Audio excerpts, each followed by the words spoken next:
Welcome to Liberated Land Use, where we're imagining a future in which land is not a tool of exclusion, extraction, or inequity, but a partner in justice, belonging, and abundance.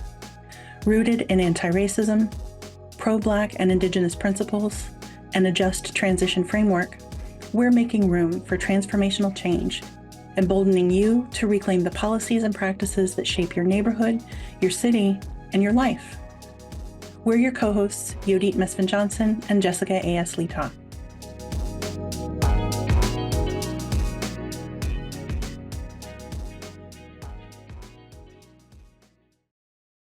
So welcome back for those of you who are with us as on this journey and have joined our prior two sessions. And welcome to those of you who are here for the first time.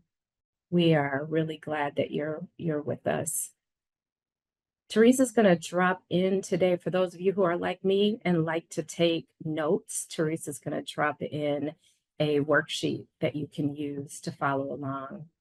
And each session we ask for your feedback. And one of the things that we heard is to be more mindful of the prompts we're putting in chat so that we don't draw your attention away. So we are going to do that. And I would love to bring you all into space. So can you take a moment to tell us your name, the pronouns that you use, the land you're tuning in from?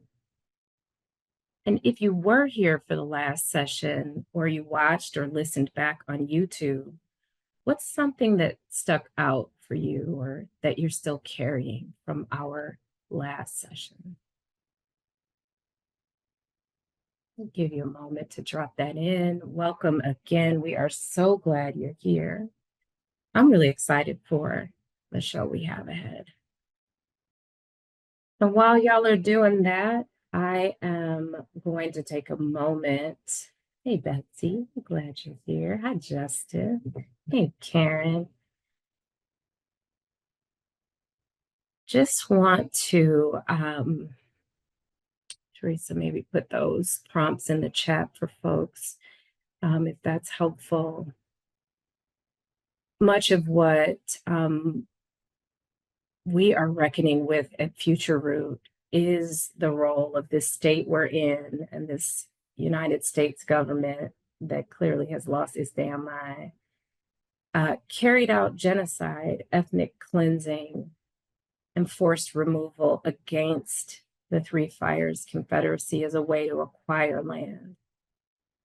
And this is particularly prescient for me right now, as we learned this week that the University of Michigan formally rolled back its commitment to diversity, equity, and inclusion. And I think for me personally, what I wasn't surprised. And I wasn't surprised because if you look at the statistics of Indigenous students at U of M, it is under 1%, and Native American Indigenous folk. And they broke the promise of the treaty that they made with the Three Fires Confederacy to ensure that their descendants would have access to education. And despite centuries of colonial theft and violence, this is still Indigenous land, and it always will be. And our Indigenous siblings are not just relics of the past, they're still here.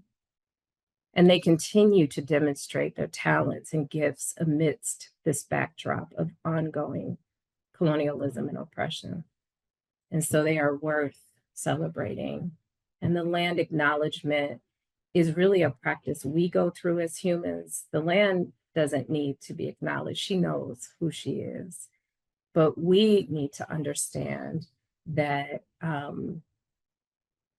we have to not just stare at these legacies and reckon with them, but think about the ways in which we can be in solidarity. And a few of those ways include donating our time, our resources, our talents to Indigenous-led organizations, amplifying the voices of Indigenous people, particularly those leading grassroots change movements. And we have to consider and work to return their land. I am also personally reckoning, my roots are in Detroit, at the time America's largest Black city, and many Detroiters were locked out of opportunity to own land, which was tragic considering the role that those of us that are descendants of trafficked and enslaved Africans played in even building this country. And yet I still continue to reckon with my role in Indigenous erasure. Even as I struggle in America, most folks build wealth through land ownership, right? So I want us to sit in the messiness of that. And that's part of what's underneath the work of Future Root, the collective that Jess and I founded, is this theory of change that inspired by truth and reconciliation processes in South Africa and in Germany, we understand that we have to begin by reckoning, each of us, with the systemic barriers that are embedded in land use processes and confront racism, colonialism, and supremacy. And we've spent our first two sessions thinking about that. Today, we're beginning to lean into remembering, into memory, and the practices that were born of oppressed peoples, from Black Power movements, from Indigenous land back movements, and many more who were born of struggle. If you're just joining us, one of the things that we're practicing and playing with in LOU is, what does it look like to turn our attention away from white, dominant, heteronormative, patriarchal, imperialistic processes, and to remember what each of us have in us, which is a pre-colonial blueprint for how to be in relationship with each other. All of us are the descendants of cultures that were rooted in collectivism. And so we are calling in that memory of resilience and innovation and power building among those communities who had been pushed to the margins. Last episode, we talked about the violence inherent in existing systems, civic engagement systems, community engagement processes.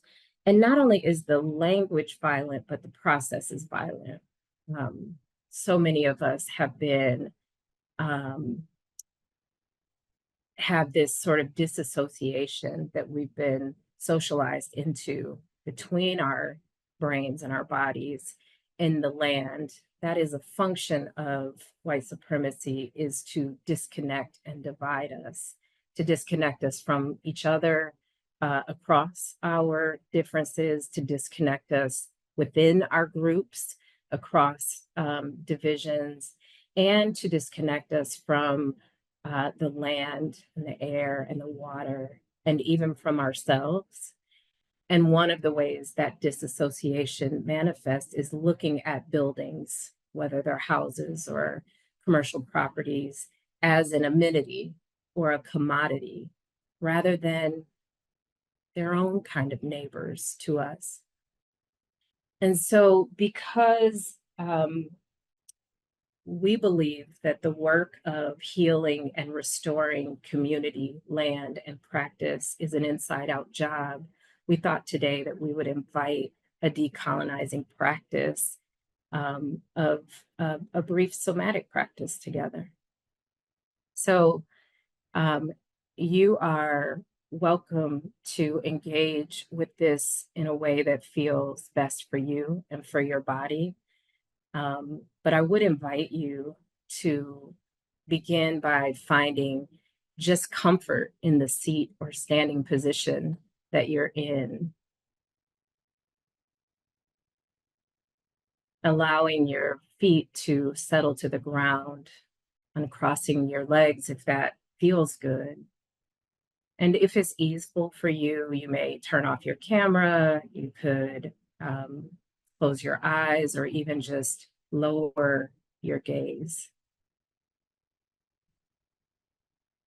I want to invite you to take just a slow and deep breath in and notice where there might be a bit of tension, maybe tightening a bit and releasing as you exhale.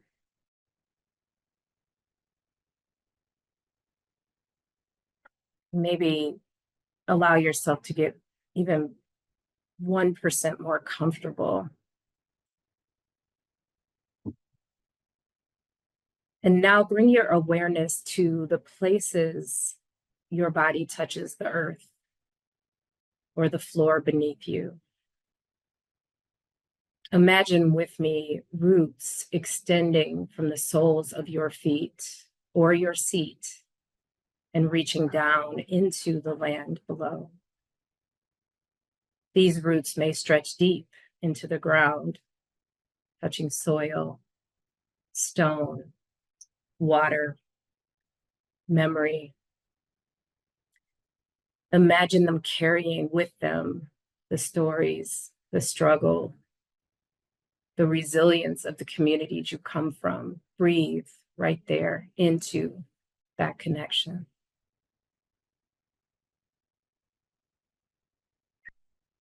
And as you notice each breath, notice how you are rooted. With each breath, bring your awareness to your presence. With each breath, you are held not just by the land beneath us, but by your good ancestors, by your beloveds, by those of us here. Remember that we are interconnected.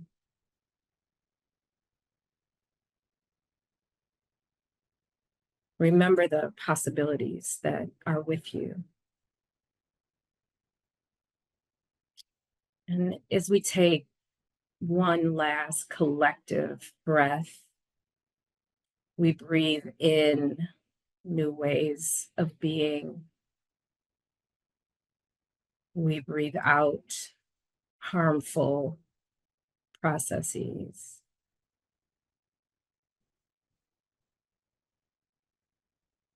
We breathe in collective care.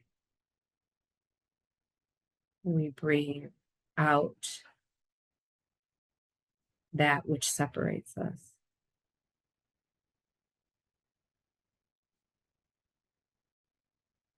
For your final breath, you might just bring your hand to your heart or to your belly, and whatever your closing practice might be, when you are ready, you can gently return here with all of us.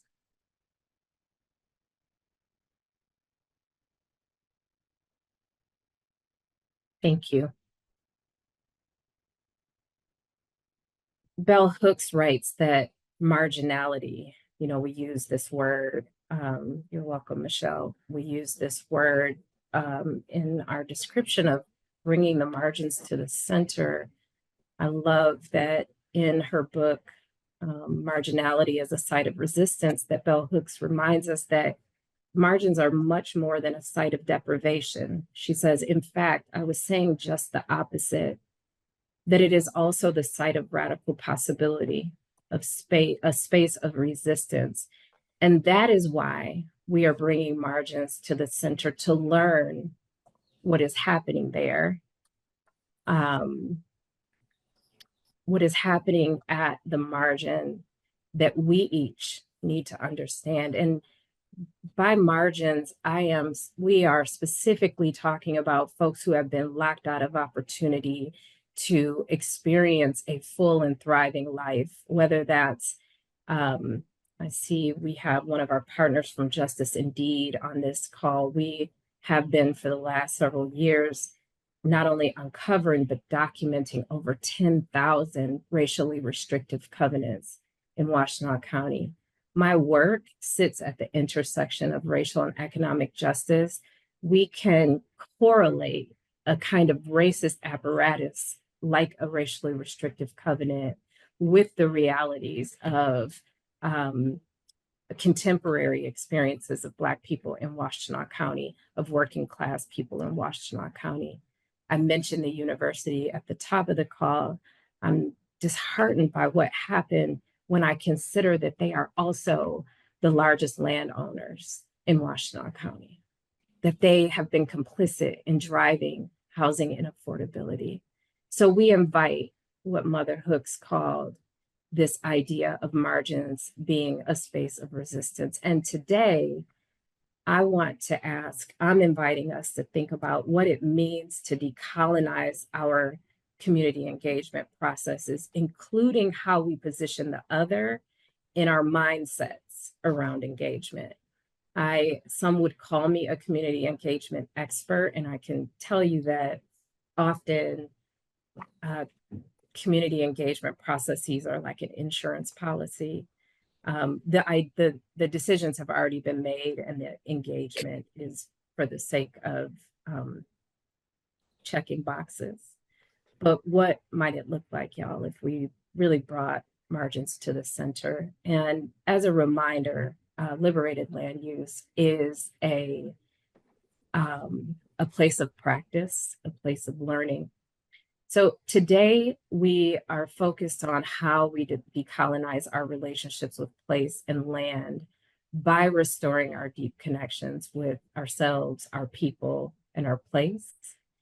The issue in this country is the ruling class elites' pseudo-psychological conditioning around white is right, and specifically around individualism and division.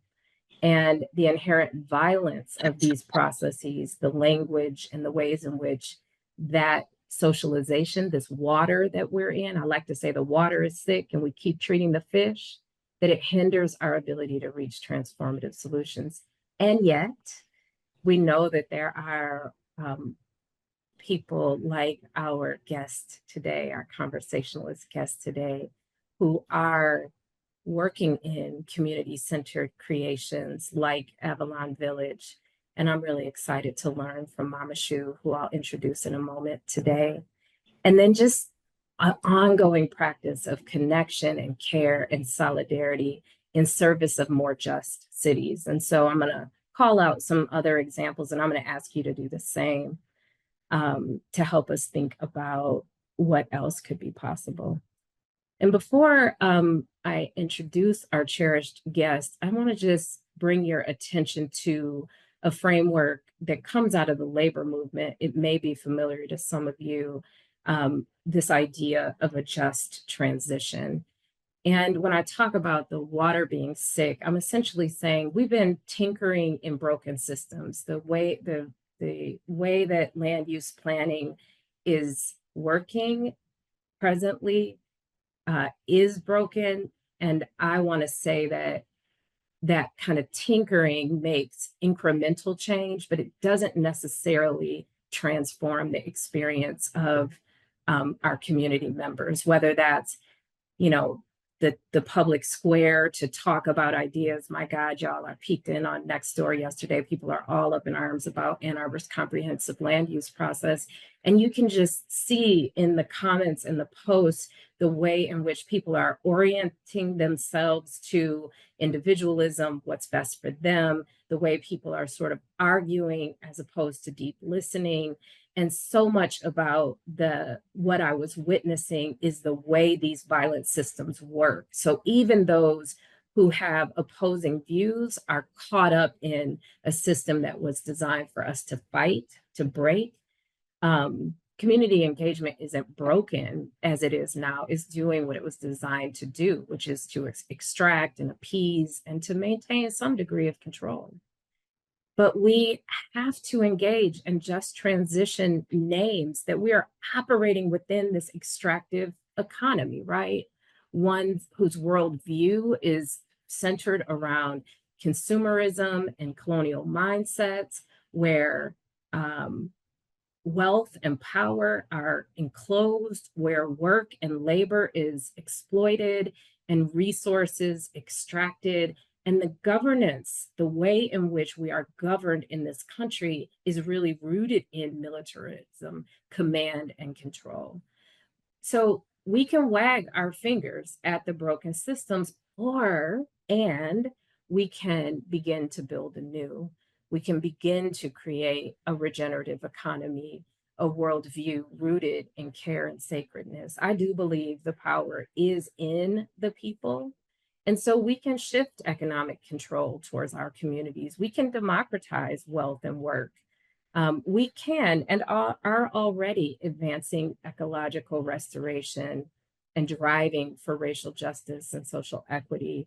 These values help us move towards a economy centered in our well-being, not the extraction of our labor.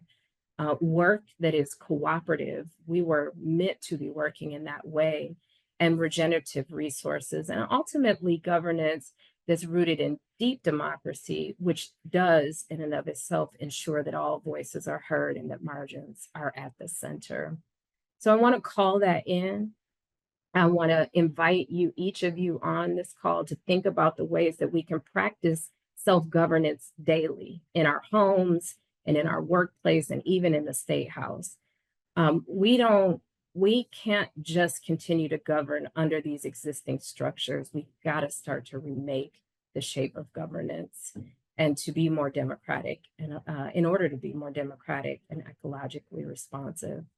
So we are practicing in liberated land use and beyond how we perform civil disobedience at the scale of governance. And it starts really as the inside work. So one of the reasons we engage in somatic practice is to, as a form of resistance, to come back to our bodies that have wisdoms and intelligences that we can listen to, and that return to our pre-colonial blueprint. And we are making the case that community-driven planning processes could really transform our relationships, and including building more trust and designing with and not for. So today, I am really delighted that we have with us, say your name, Shamayim. Shamayim. I thought I had that right. Shamayim Shu, or belovedly known as Mama Shu of Avalon Village in Highland Park. Hi. Hi, everybody. Hi. Thank you. Thank you for the invite to join you. You are a living example of what it means to center those that have been pushed at the margins in real and frankly revolutionary for our time ways. I want to share with folks a little bit about your background, if that's okay, and then we'll get your voice in the room. That feel good? Yes. Okay. Thank you so much. Mama Shu is a CNN Hero top 10 finalist and 2024 USA Today Woman of the Year. Mama Shu Harris is the founder of Avalon Village in Highland Park, Michigan. She is a mother, a community activist, and a former school administrator. Her dream of building this urban oasis was manifested after the tragic loss of her son, Jacoby Ra, who was killed by a hit-and-run driver in 2007 at the tender age of 2. In 2021, the unthinkable happened. Mama Shu lost Chinyelu, her 23-year-old son, who was murdered on January 26th of that year. I'm a Black mama too. And although you and I, that's why I had to check the pronunciation of your name, although you and I have not had the chance to be in space like this, I have followed along with your story for a really long time. And I want you to know as a mama that your children have been in many of my prayers over the years, as have you.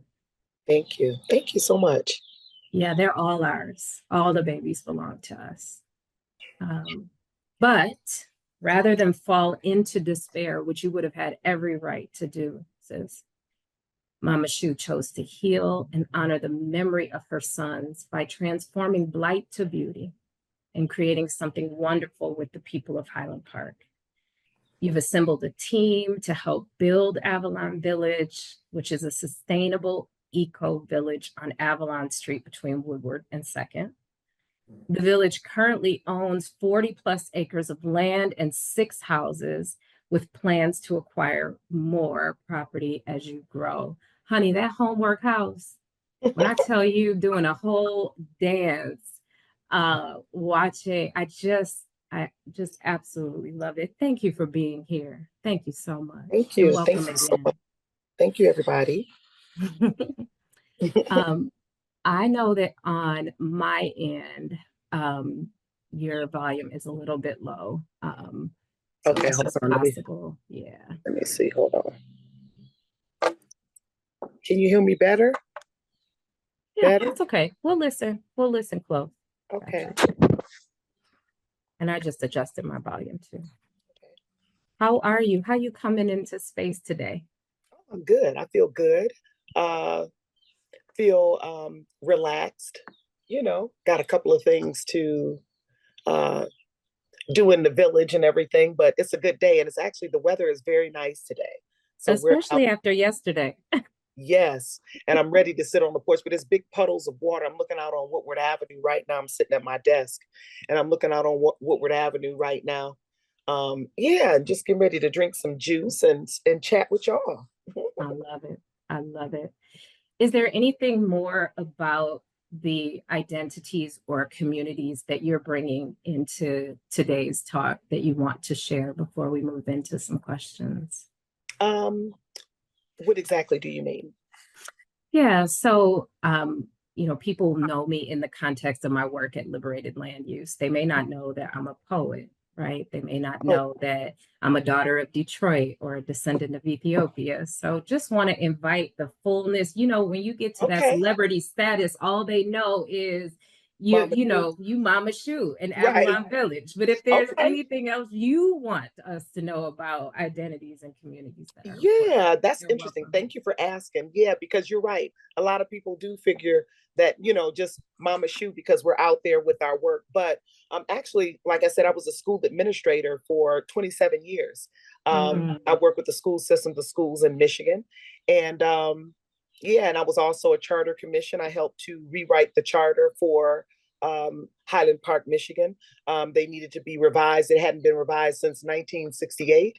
And so I was elected and I was the chairperson of the charter commission. I was the president of the Highland Park School Board too. Is that home to you? Is Highland Park? That's where is. your roots are? Yep, that's where I was born. I was born in Highland Park, raised in Detroit, but born in Highland Park in a hospital called Detroit Osteopathic Hospital, and it's no longer existing right now. But yeah, born in that hospital and but raised in Detroit. But yeah, came back in Highland Park around 1998 to do business, and I had businesses here. Was a police officer here for 6 years. I'm the first lady chaplain in history of the Highland Park Police Department, on the Housing Commission. So those were some of the things that I did, and then I'm like, okay. And those are things that I actually joined as I was building the village, because I figured I needed that kind of background and just to sit and be a member and also to help my city, but also to help me to understand what it is I had to do and the way that I had to think and some processes for the village. And so I was able to use that experience, and as well as being charged or whatever by the ancestors and my elders years ago. They told us this is what we do, to build a community, and I'm just real obedient about that. And so that's what I did. And so I'm just still on the trail of building up our spaces and creating beautifulness out of the blight here in Highland Park. I love that. I was over with Donna Givens Davison at Eastside Community Network at the start of the week. They have a podcast, and we were just reflecting on like this moment we're in, you know, nationally and all of that. And what came to me in that, as I was talking, it was a beautiful, we recorded in person. It was a beautiful audience of mostly elders from the East Side, including this, the most beautiful 93-year-old Miss Gaskins, who read a poem to us. But something that I've been holding, and when you mentioned doing the work that the ancestors call us to, is that we're living in their prayers right now, right? They prayed for you and I to be on Zoom having a conversation about this beautiful piece you're doing. What prayers, what were you calling up as you created Avalon Village for the community there? So I can recall something very well. This is basically when I moved on this block. It was right after Jacoby, but I always saw this house though. And I was on Rhode Island Street, which is in Highland Park too, which is on the other side of Woodward. And so it was like 6 months after Jacoby became an ancestor, my 2-year-old. He became an ancestor. He was 2 years, 1 month, and 6 days old to be exact. And he became an ancestor. And so this house that I watched in this block was terribly blighted for a very long time. And I remember just going back and forth to my school job, Aisha Shule, at the W.B. Du Bois Academy, which was my family school. And I would go back and forth and I would look at this block like, man, this block is like really hit. It really was. And didn't really know the history about what was happening on this block. And so my son became an ancestor. 6 months later, I wanted to buy this house that I'm sitting in right now. And I recall just looking at this house, and every time I would drive by, I'm like, man, I said, if I get over there, I want to take my ministry over. I've been a minister since 2001 also. And so I was like, you know, I'm going to go over there and just take my ministry over there and fix up the block and make it something beautiful, because Highland Park was losing so many services and just things that we really needed. And I just watched it over time happen. And so, yeah, bought this house for $3,000. It was $5,500, and I said I got 3,000, and I was able to get over here and actually build it. But the draw too was I felt when I saw this block like nobody really wanted it, and it was unloved and uncared for. And I just like, this is off of Woodward. Why is this here like this? You know, and also people were moving away. And then so when I got over here, I said, you know what, I'm gonna go over here and just, I don't know, take my time to actually just do something about it. But it was, to me, this is what I felt. I was like, this can't get no more deader.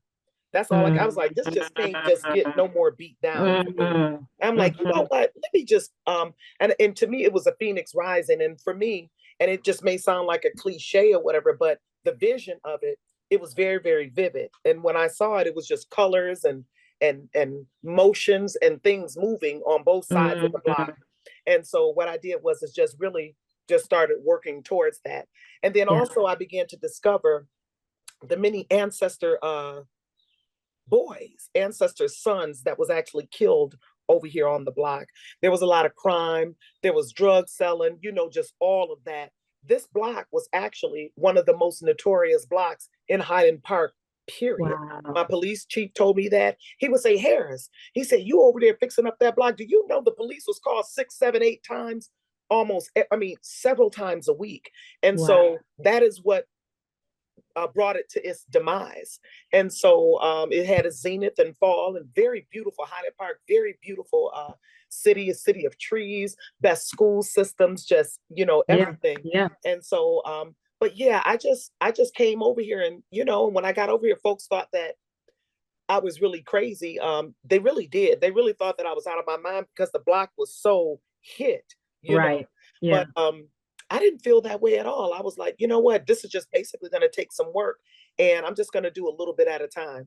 And but that was my feeling. That was my feeling about it. And since I've gained another ambassador in the heavens, my son Chinyelu, his name means invincible, I've been able to get a lot of work done. So that's what I really do. And I have the children's shrines all over. Like we have a garden called Invincible Garden named after Chinyelu, and it's 4 years old because he's been an ancestor for 4 years, but it's beautiful flowers, a gazebo that was built with the community. My son's park is called Jacoby Ra Park. And then my third son, I did have another third son. He was my bonus son, was in my life since he was 8 years old. He was murdered in 2015. So I have a beautiful basketball court that we built called My Three Sons Basketball Court, but I think that it's really, really important to stay connected.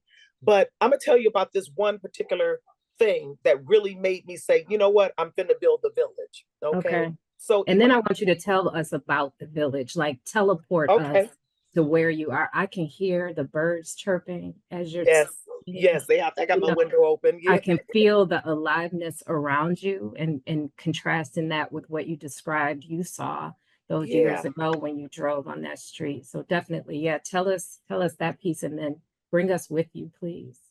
So what happened when I decided to, like, you know what, I had the village in my mind and everything. And so my mommy Imani Humphrey, she was the founder of our family school. It was called Aisha Shule, the W.B. Du Bois Academy. And so she actually died on her birthday. It was March the 8th is her birthday. And so I was sitting here in this dining room right here. Well, it's the office now, the village office.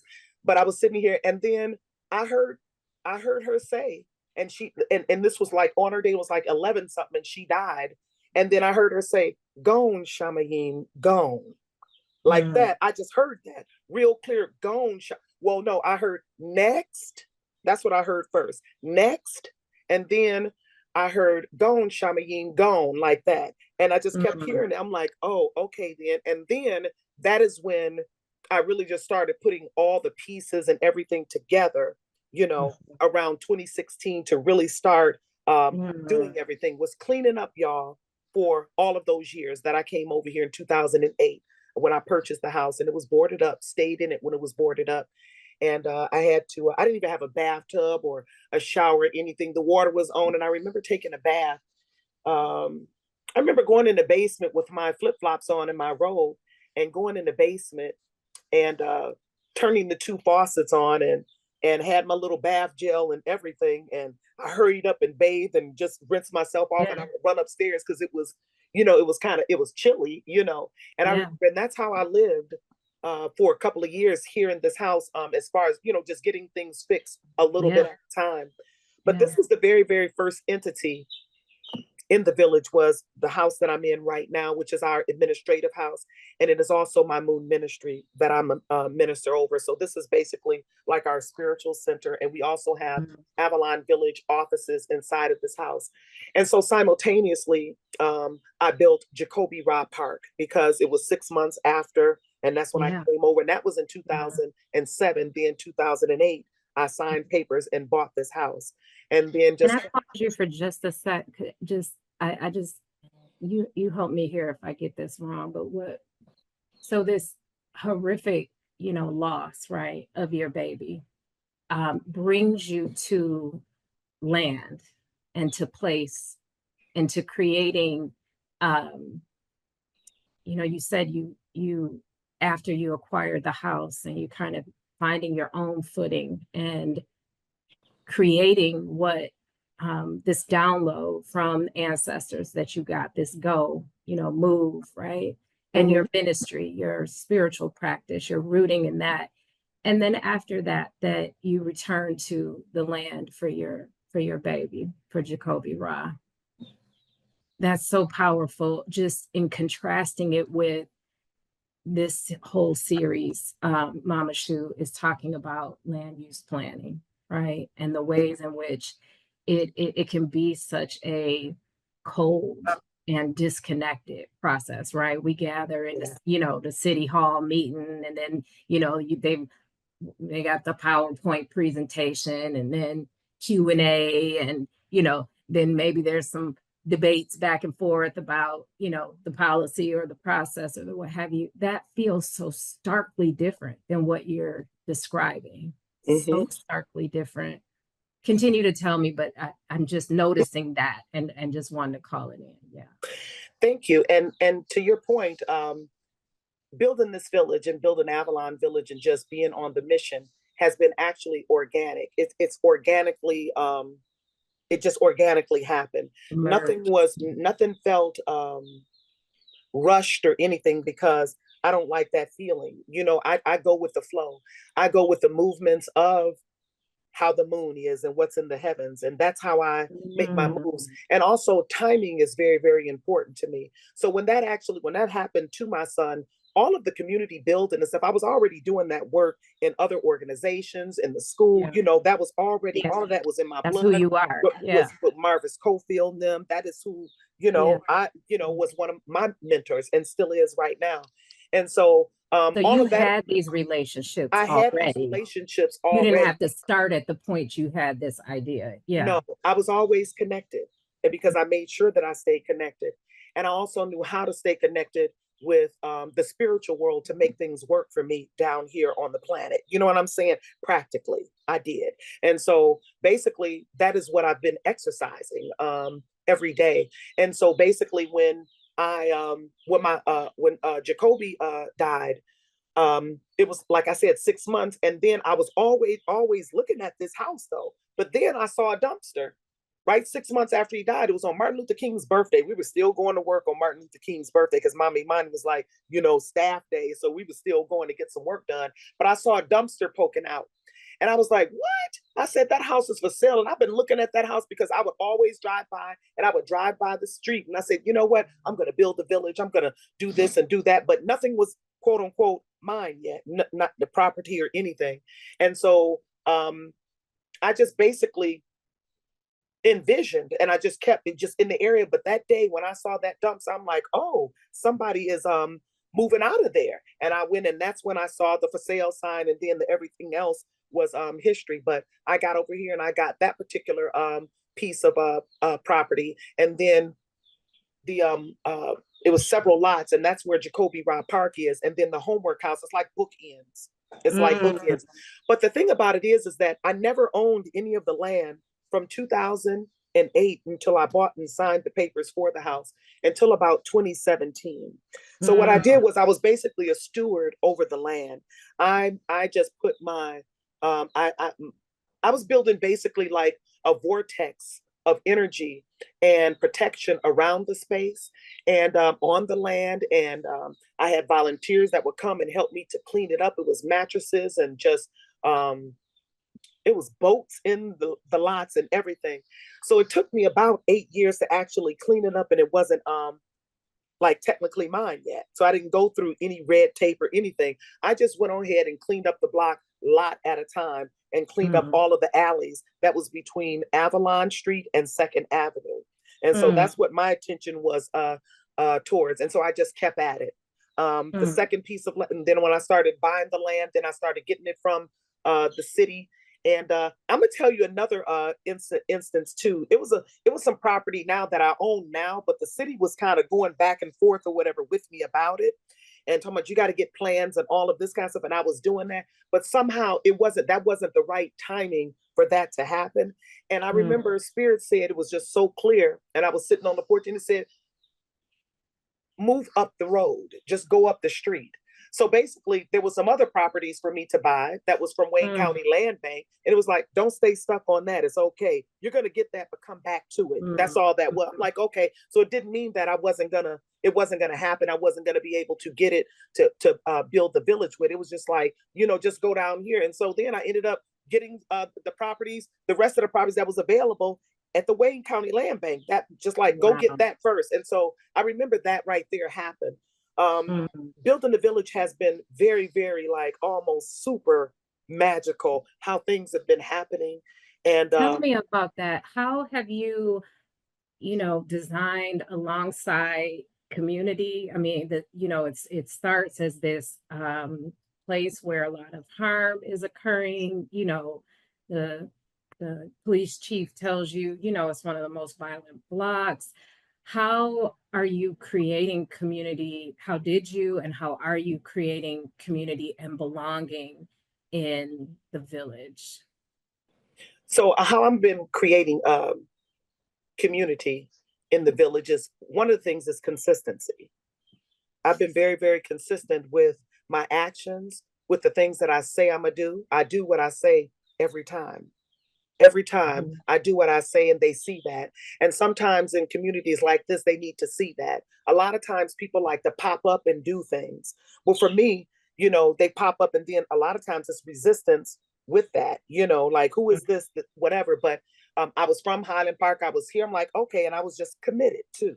That's Mhm. another thing, to be very, very committed and focused and also consistent. And so when Mhm. people see that you're here, they know that you are, okay, that's the village. I can come and get XYZ. I can come to this free concert. I can bring my kids to the homework house, take them to the STEM lab, all of this, building programming. And so even before the village was built, I was putting that footprint in because I didn't have walls to do some of these things in, but I did them Mhm. outside. I did them in the park, the camps. We're on our 15th year of hood camp. So I would just do those with what I had. That's one of the things too that I never, and there's three things that I want to mention too that really, really gets me through just building. But one of the things is that I never worried about the money. I absolutely didn't Mhm. worry about the money because um, well, I didn't have any or whatever anyway to even start building anything like big, big. And the people ask me like, what did you get grants and all of that? I was like, nope. I sold fish sandwiches. I was on my job. That was my, Mhm. I would get my check. And so I would Mhm. do, that's how I built for real, for real. Like, Mhm. really, really grassroots on my Mhm. own money, donations and folks that were like, Right. hey, you doing this. And so that's one of the things. And so I never worried about that. And then I also just never had I never had a plan B. I always have a plan A.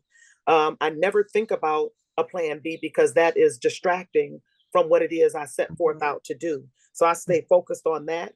And I may have some amendments to that, Mhm. and some little changes and tweaks, and that's okay because Yeah. life happens. And so, as you can Mhm. see, and we talked about at the beginning, it was a bunch of life stuff that was just happening and things that took a lot of emotional energy away, Yeah. from me. But so it was tweaks then, but I still got it done. You know, that was one of the Absolutely. things. Yeah, and then also absolutely not having any fear. People need to see that. They need to see you able to get through and do some things Mhm. and still get them Mhm. done because these things are very, very natural that have happened, Mhm. and to go through. And What so were you um, mentioned? Oh, please finish your thought. And no, I. no, no. And I was just saying, and basically, my third thing that I always like to go on to is to have absolutely no fear. So for me as a parent, the worst thing has happened. I never thought that I would have three ancestor children. And Right. so after that, it's like, okay, all bets are off or whatever on fear. For Right. real, it's like, what else? And so that is basically how I actually move through my mission, my work, and everything with Mhm. no fear and with comfort with the ancestors. Mm. I wish I had 3 more hours with you. Mhm. I want to ask you a final question, then I'm going to see if folks in the session have any reflections or thoughts for you. Um, I'm curious about how did you bring neighbors? What were some of the most powerful um, methods for getting neighbors connected, whether they were sort of the traditional piece? I feel like I heard you say, like, you created value, you know, come eat, come be in the park, come to the barbecue, come to the, but were there particular approaches you took in engaging neighbors in the village that maybe folks here who are also urbanists and planners and, you know, activists can draw from? So I know that when we first opened up, when we first said I'm building a village, that was in 2016, and we started. We did a invitation. I got an invitation out, and it was a press release and all of those kind of things that came out, and flyers that went door to door to neighbors and invites and everything. Like, here's what we're doing, and basically Mhm. laid out this is what is to come. And so I had already had visions and bullet points that I actually wanted to get done. Mhm. The very, very first thing, and I'm gonna tell you, this is one thing that draws, but it's a thing that's needed, was I started on the homework house. It took me 5 years and some change to build. But a lot of times when you're in a place, and we only have 2 schools here, most of the time when people move to different cities, they want to go, they have children they want to raise, that, where are the children? And if our schools are torn down, there are no children here. So we have 2 K-8, they're chartered schools. But that was my first mission, to bring the educational piece to the village. And that was my first entity that I started working on, was the homework house. Definitely you want to build something that you show that you care for the children and you care for the elders, because they are what's next. They are who we have to groom, how we have to, we are to influence and empower. And so that was one of my first things. And then starting having activities where parents were able to bring their kids to our hood camp, and different things like that. So it was the different activities, the free concerts. We did reggae in the hood, different things that really what the city lacked. And so people really wanted to see some different things. They wanted to enjoy some things like back in the day, And so they told you that, like they told you what yes, they would tell me that it's people Yeah. ready for, when you gonna do that reggae party again? That's Jacoby's birthday. He was born on Marcus Garvey's birthday, August the 17th. Well, for 15 years, this is the 15th year, we've been doing a big reggae concert for reggae bands, vending and everything. So it's just a big old thing. About 400 or 500 people are on the block for the concert. Is fireworks. I created fireworks. So in my mind, just to give you an example of like what my thinking was, is that in my mind, I needed to create what it is, and for real, to really comfort me too, because I wanted to live in a beautiful space. It's very beautiful in the suburbs down Woodward Avenue, Right. Birmingham, and Huntington Woods and all of that. And I'm like, why are we sitting right here looking like this? And other people are moving out. So I'm like, you know what? I'm about to stay here and let me just build the oasis right here. I could build and just bring that stuff here. And so as I brought the things that we needed or that we lacked, and just different things that Highland Park unfortunately was short on right now, started having those things and bringing in entrepreneurs for the Goddess Marketplace pop-up and all of that made them want to come. And then really just doing my regular work, because I didn't think that it was really going to get like this, you know what I'm saying, like this, blown up, you know what I'm saying. And so it was just work to me. It really was. It was just work. And then it started getting attention. And so a lot of folks really love the village, and they love what we're doing over here. And so that's what it is, making a presence and really filling the gaps is what I did, filling the gaps, and also not moving to anywhere beautiful. I wanted to make a place beautiful. A lot of people move in the suburbs, and I'm going here, there, and everywhere. And I remember distinctly the ancestors told me one day, I was on the porch and it said, you stay, like 3 times. Yeah. And I heard, I'm like, okay, then, no matter what, everything was all raggedy. And I'm like, okay, then. And so I just kept going. We're coming up on time. One of our guests had a question, and I'm going to try to bring it in. One of the challenges that we see, even in talking, Ann Arbor is going through a comprehensive land use process right now. And rightfully, some people are challenging who is shaping the plan, right? And they've made efforts. They've reached out to folks who are typically underrepresented in these planning processes, and they're not necessarily showing up, right?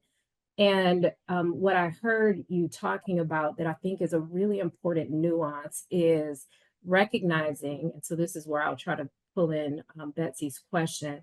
Okay. This area is under-resourced. You have this anointed vision. You are able to start to cast that vision for folks to begin to reimagine something other than what exists today. That's kind of what I'm hearing in the arc of your story. Born of your own grief, but also born of these kind of planted and callings on your life.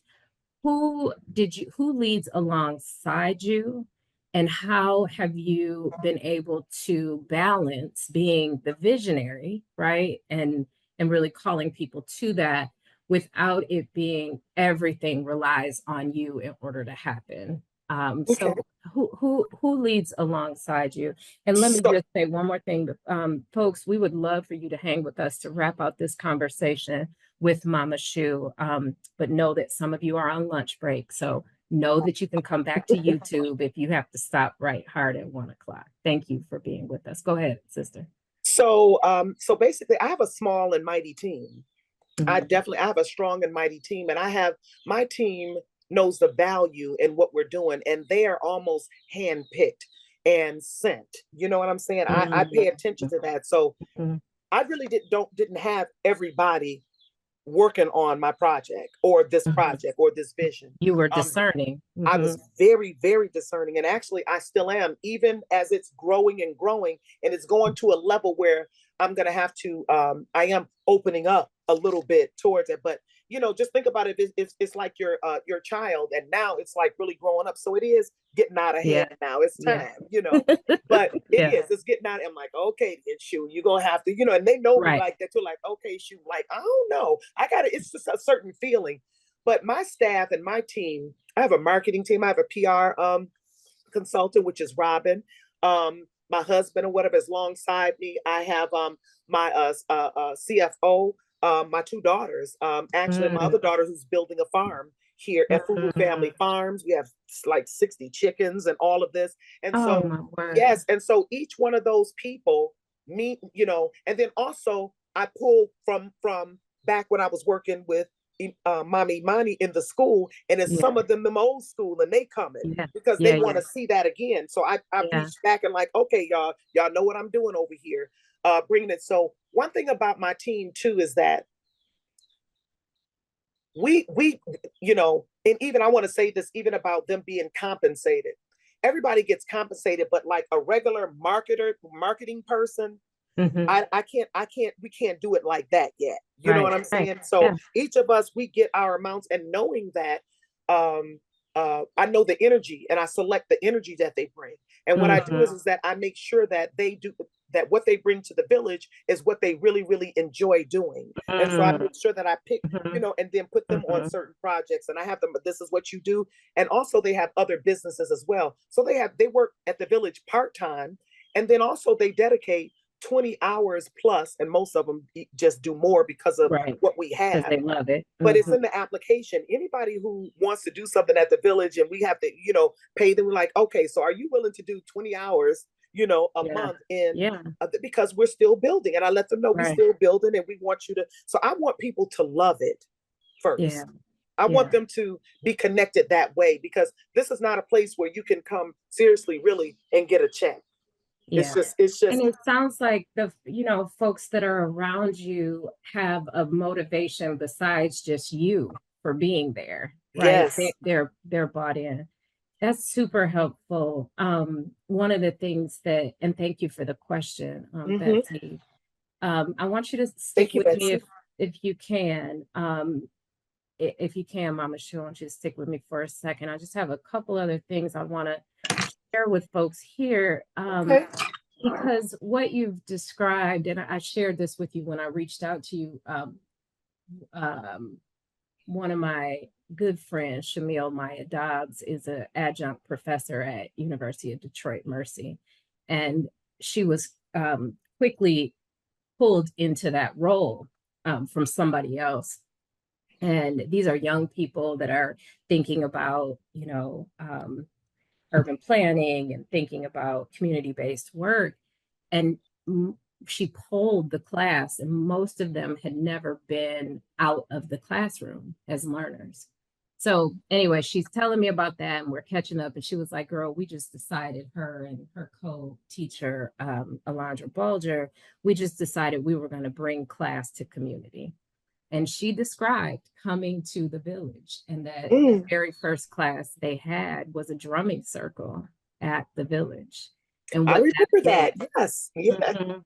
So I bring that up because that is a different experience for students of orienting themselves to a community-based organization, or even to a neighborhood or a block, to have a cultural but also a place-based experience that is immersed in the norms and values and the way y'all move at the village. And we are thinking about that, Jess and I, at Future Root are thinking about the ways in which a return to land-based practices, a return, the way that sort of non-civic processes that we wouldn't typically think of could potentially support us in our reimagining of land use and land planning and the like. And then also, and you kind of wove a bit of this in, Teresa, you might want to pull this slide up just for folks to have a visual aid. You know, I laugh, I'm just old enough that I remember when GoFundMe came out, I was like, that ain't nothing but a rent party. Like, we were doing that back in the day. You talked about the fish fry, right? We engaged in these solidarity economies at the margins, if you will, in order to be able to manifest and create what we need. Mutual aid is not a new thing for us. Solidarity economies are not a new thing for us. You talk about just now about people, you know, okay, I can pay you for 20 hours, but they might give you 30 hours, right? I really tried to do something similar, Mama Shu, a couple of years ago. I was asked to participate in a community engagement process around this development that's on the slide, which is 121 East Catherine in Ann Arbor. And what drew me to it, and I think one of the reasons why the Housing Commission and the other co-developers invited me, is that my work in racial and economic justice is rooted in place, right? And thinking about, so I grew up in Detroit. I came to Washtenaw County during high school. And over the years, the stories that I had learned, you know, this is a majority white county. It is the 8th most economically segregated county in metro area in America. And of the 60,000 or so Black folks that live here, a huge percentage are living at the margins, economically held, education, the whole nine. What was interesting to me about this project is this building is located on a block that had been essentially Ann Arbor's Black Bottom in the early and mid 20th century. And when they came to me, they said, we're going to put affordable housing on the top 5 floors, and we got some public space on the first floor. And it, as much as I was delighted to be invited to the process, especially because they gave me a lot of latitude in how to put this engagement process together, it did not fall short. It did not miss me that the city, the government entity, was building affordable housing in a part of this city that not 50 years before had been majority Black, majority home ownership and business ownership, right? And that now, 50 years later, we have to create affordable housing to house folks who had been structurally unhoused and needed permanent supportive housing, which, by the way, the majority of whom were Black, right? So within 50 years, we go from Black self-empowerment, financial autonomy, et cetera, not perfect, but, you know, folks doing okay for themselves, to now almost entire reliance on this government entity. And so one of the things that I did when they asked me, I was just very sensitive to, even though now I've been here 35 years, this was not home for me. So how do we get people for whom they have histories in this neighborhood around this process? And we developed what we call the Community Leadership Council. And I shared the contract that I had been awarded, the financial contract, with them, this 12-person, all Black intergenerational group. And we listened for a year and a half to what their visions and what their imaginations were. That was a privilege. I know that most community and land use planning processes are way more truncated, but that space and resource allowed us to really get imaginative about the space. In the next slide, I want to talk a little bit about Idlewild. You know, Idlewild, Michigan, over 115-year-old community, 3,000 plus acres of land, first settled by 4 Jewish brothers who quickly resold this land and property to, at the time, kind of middle upper class Black folks who were unable to gain access to national parks or resorts because of segregation. And today, Idlewild continues to be a destination in northwestern Michigan that Black people return to. It is a place I often go. And today they are thinking about land stewardship. They're thinking about, housing fabrication. They're thinking about intentional community, mutual aid, and a lot of what we discussed. Like Avalon, Idlewild is a place that, it sits in Lake County, Michigan, which is the 83rd of the 83. It's on the bottom for income inequality in the state. And yet it is this oasis that many people return to and have these deep kind of cultural connections to, because it was a haven of safety, right? And ironically, I drive through now, Lake County, I'm headed to this Black Eden with all these Trump signs and stuff all around it, but that's another story. And finally, Anika Goss, who is the CEO of Detroit Future City, a complicated process, but a lot of what DFC was thinking about was how to imagine a future Detroit led by the dreams and the aspirations of Detroiters and not just speculators or developers. And again, if you've been following what's happening with Detroit, even, with the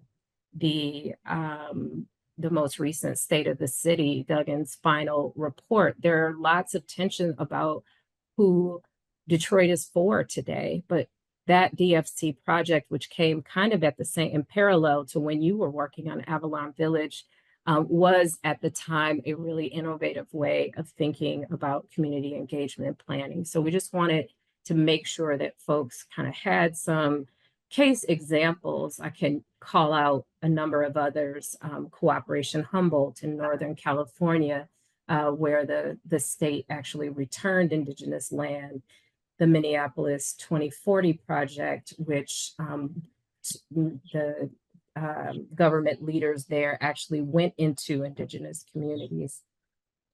We, in sort of wrapping us up, we wanted to ask this question, like, what if cities modeled their approach much like what you did, hosting gatherings all year long where neighbors got to know each other and share a meal or walk or ride together? One of a quote we found from a Seattle organizer is, if you're coming together for the first time when there's a decision to be made, you're already too late. So we ask those of you who are with us, what if, can you imagine with us what connection in the city that you're in could look like? Can you imagine with us what connection in your city might look like? Connection like what Mama Shu described, connection like creating space for folks to return with Idlewild, connection of leaving no one outside of a design, but also centering them, which is what they did over in Minneapolis. What might be made possible, y'all? We'll ask that question as we begin to wind down this episode. What could connection look like?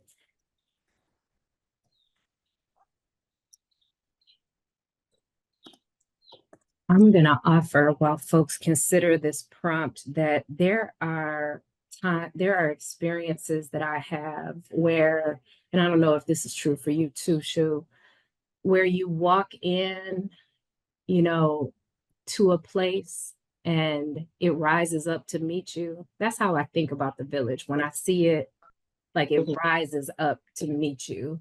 And I can sense that the folks involved in creating it were thinking about me being there. Mm-hmm. You know that feeling? Have you had that experience elsewhere where connection and this kind of design with you or the communities you love were intentionally thought of. Somebody talked about third spaces, yeah, where we can gather without having to do anything.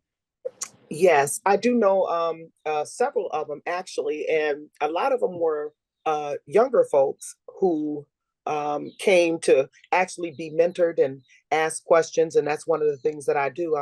I'm not a certified urban planner by any means, as far as like You school are and urban study. planner. Right, but and it's so funny that what is it, Steve Hartman of CBS, he called me the unlikely urban planner. That is what, Mm, as because I felt I'm a regular citizen. I'm like, I want things better and all of that. But yes, I'm very pleased that some of the young folks that I have connected with and other people that are concerned about their spaces have showed them how I did it, to go and get land, who they talk to, gave them some words of encouragement. And so they have spaces, they have outdoor learning spaces and farms and just different things like this that they've built, and I love seeing it. And so the thing about the village is that it wasn't meant to just be this thing to just sit here for nobody to be able to experience. The intentions was for it to be infectious, and that was my goal. It needs to be something that spreads, and that somebody can catch on and feel like, man, my place is pretty jacked up too. I got all this blight around me. What can I do with even this lot that's just next to me? What can I do? What can I imagine what's in front of me? And also, the village was also meant to be a demonstration. It was meant to be a demonstration of when people see blight, they just feel hopeless, and they feel like this is just too much and they're overwhelmed. But it takes time to heal it. And so that's what my goal was, to heal Highland Park, and do my part to get to this infected part of it, my own little part that I felt as a citizen. Okay, I got one block. Hey, here's what I can do, and just keep it moving that way. I love that. I love that you are a vision caster and a manifester. Somebody referred to you as. Next month, we're excited to welcome Megan from the Indigenous Land Back Project at Oakland University. So we hope that you will, you and others, you're more than welcome, Mama Shu, but you and all of you really will consider joining us for the next session of Liberated Land Use, where we're going to hear how they went from the university, Oakland, wanting to do a land acknowledgement, to Megan and others really pushing for a land return. So that she will join us on May the 1st, right back here, y'all, at noon. In the meantime, just to remind you of the arc of our work, we talked about just grounding in the collusion of exclusion in February. Last month, we talked about language. Today, we're examining what alternative structures for governance could look like. And next month, we're going to be remembering what it means to be in right relationship with land. And we'll close out June with online and an in-person session together. So please come on back, y'all. Thank you to all of you who are with us and who gave us a little bit more time. Keep the conversation going. Thank you. A week from now, we will upload today's episode from YouTube. You can watch the other two on our YouTube page. And we hope that you'll continue to engage on the Discord platform, which Teresa will drop the link into chat for folks to join us over there, where ongoing conversation is happening. Mama Shu, thank you. Thank you so much. I know that you could be in a million places right now, and it means so much to me that you took even extra time with us today. Yeah, for sure. Thank you. I love to talk about the village, and I love to talk about building and all of this land use, and what we can actually make and create from it. I am a manifester. Yes, you are. Yeah, that's what we do. You described it as a phoenix rising. And I see you doing that as well. I'm holding you and your beloved 3 ancestor boys deep in my heart. And I know now I got to make my way over to break some bread with you and spend a little bit of time. We love you. We appreciate you. And we wish you well. All Thank right. you. Talk to you soon. Okay, Peace and take love. good care. Yep. Folks, thank you again so much for being with us for this episode of Liberated Land Use. Appreciate you hanging in there for an extended session. We're going to stop the recording, but I'm happy to continue to keep the room open if anyone would like to reflect a bit more on today's session and questions you're holding.